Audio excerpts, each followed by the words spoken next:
Number 2 again very good question. ये इसलिए अच्छा क्वेश्चन है बिकॉज आप क्वाड्रेटिक इक्वेशन तो पढ़ के आ गए, ठीक है ना। तो क्वाड्रेटिक इक्वेशन को सॉल्व करना भी यहाँ पर आ जाएगा और एपी के कॉन्सेप्ट तो लगेंगे ही, है ना। तो ये आपका जो है थोड़ा सा मिक्सचर है दो कॉन्सेप्ट का। देखते हैं, कह रहा है कि the sum of the third and seventh term of an AP is 6। Okay, तो किसका किसका सम किया है बताइए इन्होंने। The sum of the third and seventh term. Third term को आप किससे दिखाते हैं बताइए, A3 से। थर्ड टर्म को किससे दिखाते हैं, A3 से। और सेवंथ टर्म को किससे दिखाते हैं, A7 से। यानी कि किसका किसका सम, थर्ड टर्म और सेवंथ टर्म का सम कितना है, 6 है। पढ़ लीजिए question, the sum of the third term and the seventh term of an AP is 6। इसका मतलब क्या है, सॉल्यूशन में A3 और प्लस A7, थर्ड टर्म और सेवंथ टर्म का सम कितना है, 6 है। कोई डाउट है बताइए। अच्छा, अब हम मानते हैं कि इस एपी, जो भी एपी की ये बात कर रहे हैं, उस एपी का फर्स्ट टर्म ए और कॉमन डिफरेंस कितना है, डी है। ये आप अपनी कॉपी में लिखिए, मैं नहीं लिख रहा हूँ, यहाँ बोर्ड में जगह नहीं हो पाती है, ठीक है। आप लिखिए क्या कि let the first term of the AP be a and the common difference is d. Correct. तो आप मुझे ये बताइए कि थर्ड टर्म कितना हो जाएगा, ए प्लस 3 - 1 इंटू डी, यानी कि ए प्लस 2डी। तो थर्ड टर्म हो जाएगा ए प्लस 2डी। ठीक, ये लिख दिया हमने थर्ड टर्म, प्लस लगाए, लगा दिया ये वाला प्लस यहाँ। सेवन टर्म क्या हो जाएगा, a प्लस 7 - 1 इंटू डी, यानी कि a प्लस 6d। 7 - 1 क्या होता है, 6। अब तो पता होगा, पूरा AP लगा लिया। सेवन टर्म क्या होता है, a प्लस 6d होता है। तो a plus 6d is equals to 6। Correct. अभी हमने आगे क्वेश्चन पढ़ा नहीं है, पढ़ेंगे, रुक जाओ। a प्लस a कितना होता है, 2a, और 2d और प्लस 6d कितना हो जाएगा, 8d इज इक्वल्स टू 6। अब देखिए यहाँ लेफ्ट हैंड साइड से आप 2 कॉमन ले सकते हैं। तो अगर आप यहाँ से 2 कॉमन लेंगे, फर्स्ट टर्म है और सेकेंड टर्म में 2 कॉमन आ जाएगा। 2 कॉमन लेंगे, यहाँ बचेगा a और प्लस 2 4 8 होता है, तो यहाँ 4 बचेगा 2 कॉमन लेने के बाद। तो 4d इज इक्वल्स टू 6।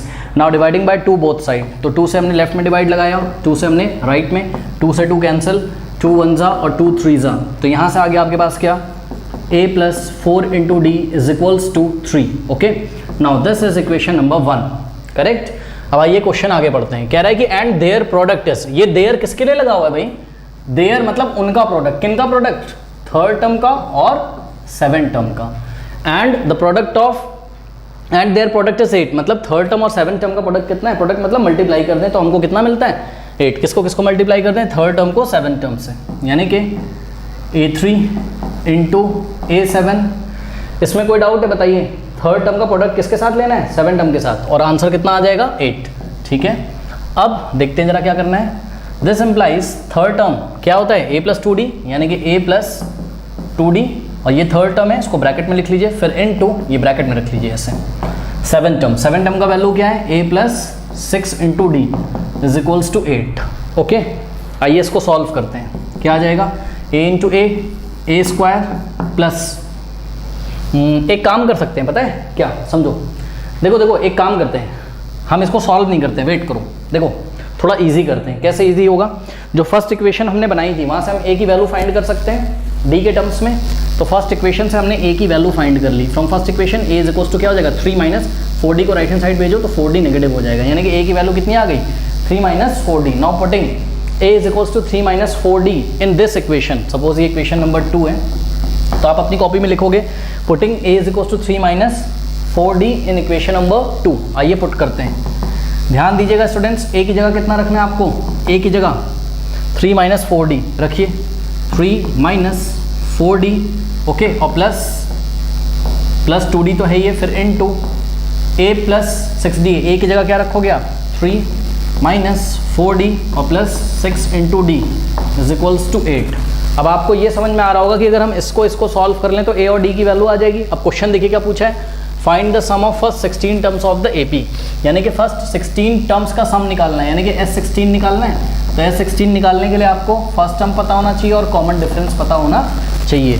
ठीक है, तो यही रीज़न है, हमको दो कंडीशंस दी हुई थी, थर्ड टर्म और सेवन टर्म का सम दिया था और थर्ड टर्म और सेवन टर्म का प्रोडक्ट दिया था, ताकि हम फर्स्ट टर्म और कॉमन डिफरेंस निकाल पाएँ। ठीक है, तो आइए ज़रा कुछ कोशिश करते हैं निकालने की। देखिए क्या हो जाएगा यहाँ से, ये जगह 3 minus 4d plus 2d, minus 2d होता है। ठीक है, इन टू देखिए 3 माइनस 4d और प्लस 6d कितना होता है, माइनस 4d प्लस 6d। यहाँ पर माइनस 4d और प्लस 2d कितना था, माइनस 2d हो गया, यहाँ माइनस प्लस माइनस, लेकिन साइन लगेगा पॉजिटिव। 6 माइनस 4 क्या होता है, 2। तो 2d plus 2d is equals to 8। Correct. अब यहाँ पे देखिए स्टूडेंट्स, ये फॉर्मूला आपका बन रहा है किसका, a minus b into a plus b. ये देखो, ये रहा a और ये रहा b, ये रहा a और ये रहा b। चेक करिए, a minus b into a plus b क्या होता है, a square b square.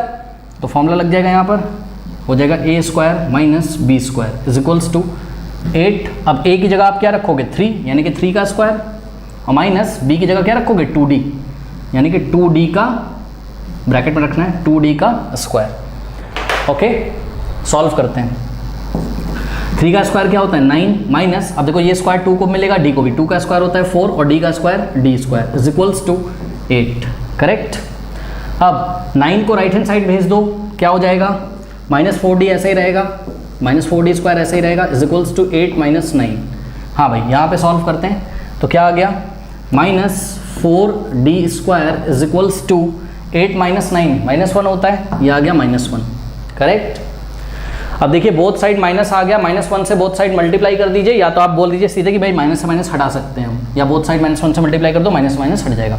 Minus 1 से लेफ्ट में करो तो माइनस माइनस प्लस हो जाएगा, यहाँ 4d स्क्वायर हो जाएगा, और माइनस 1 से राइट में मल्टीप्लाई करो तो माइनस 1 इंटू माइनस 1 प्लस। कोई डाउट है?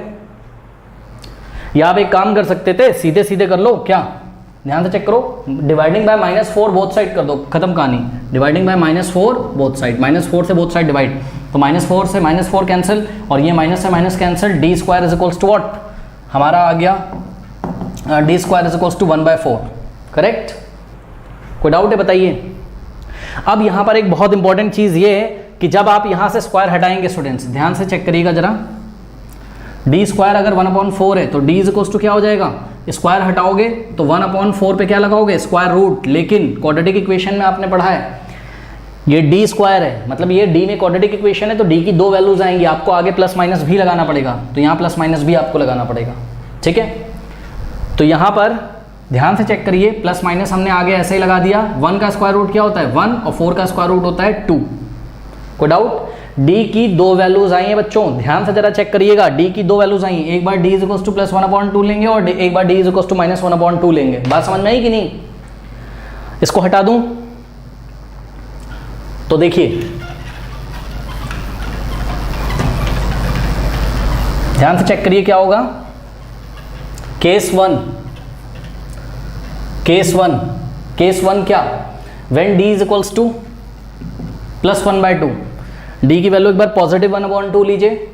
ठीक है, तो d की वैल्यू हमने पॉजिटिव 1/2 ली, तो a कितना हो जाएगा, यहाँ से निकालिए, a की वैल्यू यहाँ से निकाल सकते हो, निकालो, क्या हो जाएगा 3 माइनस 4 इंटू d कितना है 1/2, निकाल लीजिए, 2 1 ज़ा 2, 2 2 ज़ा 4, तो कितना आ जाएगा a 3, और माइनस क्या बचा 2 इंटू 1/1, 2 आ जाएगा, 2 1 ज़ा 2/1 2। ठीक है, 3 माइनस 2 कितना होता है 1, तो a की वैल्यू कितनी आ गई 1, यानी कि केस 1 में a कितना है 1 और d कितना है 1/2। कोई डाउट है बताइए? तो केस 1 में आपको कॉमन डिफरेंस पता है और फर्स्ट टर्म भी पता है, तो अब केस 1 में आप क्या निकाल सकते हो, S16 some of first 16 terms, तो निकालते हैं, ध्यान से चेक करिए। S16 फॉर्मूला बताइए क्या होता है, n/2 in the bracket 2a plus n minus 1 into D, n/2 यानी कि 16/2 in the bracket 2 into a कितना है 1 plus n minus 1 into D, n कितना है यहाँ पर 16, तो 16 माइनस 1 इंटू डी कितना है आपका 1/2। ठीक है, सॉल्व करते हैं, ये हो जाएगा 2 1 ज़ा और 2 8 ज़ा, तो 8 इन द ब्रैकेट 2 1 ज़ा 2, और यहाँ पर क्या हो जाएगा बताइए, 16 माइनस 1 क्या होता है 15। ओके, और 15/2 ये कुछ ऐसा हो गया। ठीक है ना, अब इसको अगर आपको सॉल्व करना है तो 8 को अंदर मल्टीप्लाई कर दो, 8 5 ज़ा क्या हो जाएगा 40, और प्लस 8 यहाँ पे मल्टीप्लाई होगा तो 8 इंटू 15/2, 2 से कैंसिल, 2 1 ज़ा 2 4 ज़ा, तो ये हो जाएगा 40, और प्लस 4 इंटू 15 क्या होता है 60, 60 प्लस 40 100, यानी कि एक आंसर आपका क्या आया है S16, शुरुआत के 16 टर्म्स का जो सम है, फर्स्ट 16 टर्म्स का सम वो आया है 100। ऐसा कब हुआ, जब d हमने कितना लिया 1/2 और a हमने कितना लिया 1। बात समझ में आई? लेकिन अभी कहानी खत्म नहीं हुई है, अभी एक और आंसर आएगा। कैसे आएगा, जब हम d की वैल्यू कितनी कंसीडर करेंगे -1/2, तो a कुछ आएगा, तो फिर से 16 टर्म्स का सम हम निकाल सकते हैं। बात समझ में आई कि नहीं आई? तो इसको हम हटा दे रहे हैं, now consider d is equals to what, -1/2। तो देखते हैं क्या होता है। ठीक है, d में क्वाड्रेटिक था, d की 2 वैल्यूज आई हैं हमारे पास, तो अब हम d की दूसरी वैल्यू कंसीडर करते हैं, देखते हैं क्या होता है। Case 2, d is equals to -1/2 अगर हम लें तो a कितना हो जाएगा, यहाँ से निकाल लीजिए, 3 - 4 इंटू d की वैल्यू -1/2। अब देखिए ये हो जाएगा a इज इक्वल्स टू 3 और माइनस माइनस क्या होता है प्लस, 4 1 ज़ा 4 और अपॉन में 2, 2 1 ज़ा 2 2 ज़ा 3 + 2 5, a की वैल्यू कितनी आ गई 5। ठीक है, तो सेकंड केस में a कितना है, फर्स्ट टर्म कितना है 5 और कॉमन डिफरेंस कितना है -1/2। ठीक है, तो आप 16 टर्म्स का सम क्या हो जाएगा n/2 यानी कि 16/2 in the bracket 2 into a कितना है 5 और plus n - 1 into d, n कितना है 16, 16 - 1 क्या होता है 15, 15 इंटू d कितना है, d हमारा -1/2। करेक्ट, सॉल्व करते हैं, 2 1 ज़ा 8 ज़ा तो 8 और इन द ब्रैकेट 2, इसको ऐसे ही रहने देते हैं, फिर 2 5 से 10 कर लो।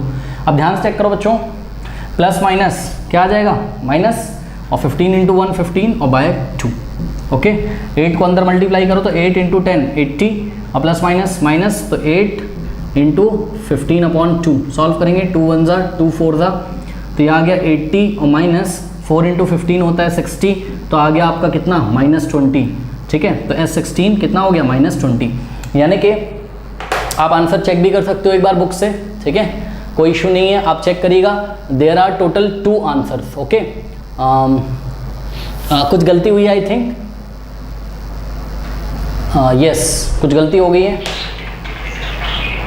हाँ, यहाँ पे देखिए हमसे गलती हो गई है, ये 2 1 ज़ा क्या था 2 था ना, ये गलती हो गई, यहाँ पे 5 लिख दिया मैंने गलती से, तो 8 2 ज़ा कितना हो जाएगा 16। ओके, यहाँ गलती हो गई, इसको करेक्ट कर लीजिएगा, 8 2 ज़ा 16 और ये 15 4 ज़ा 60 प्लस 16 कितना हो जाएगा 76। करेक्ट, तो यहाँ हो गया कितना 76। और दूसरा आंसर चेक कर लीजिए कितना हो जाएगा 80 - 60 +20 होता है। बात समझ में आई कि नहीं? तो आपको एग्जाम में दोनों आंसर देने हैं, either the sum of the 16 term is what 20 और the sum of first 16 term is 76। तो फाइनल आंसर मैं कर रहा हूँ, इसको फोकस करिएगा, S16 या तो 76 होगा और का मतलब या तो कितना होगा 20 होगा। बात समझ में आई कि नहीं आई? ठीक है, अब देखिए ऐसा क्यों हो रहा है, ऐसा इसलिए हो रहा है बिकॉज डी की 2 वैल्यू है। भाई देखो, अगर डी की वैल्यू पॉजिटिव होगी तब तो कोई टेंशन नहीं, लेकिन डी की वैल्यू जब नेगेटिव है तो कुछ टर्म्स नेगेटिव भी आने की संभावना होगी और कुछ टर्म्स अगर नेगेटिव आएंगे तो वो पॉजिटिव वाले को कैंसिल कर देंगे सम करते टाइम, इसलिए सम कितना आ रहा है 20 आ रहा है। बात समझ में आई कि नहीं आई? ठीक है, तो कर लीजिए, आप दोनों आंसर देंगे।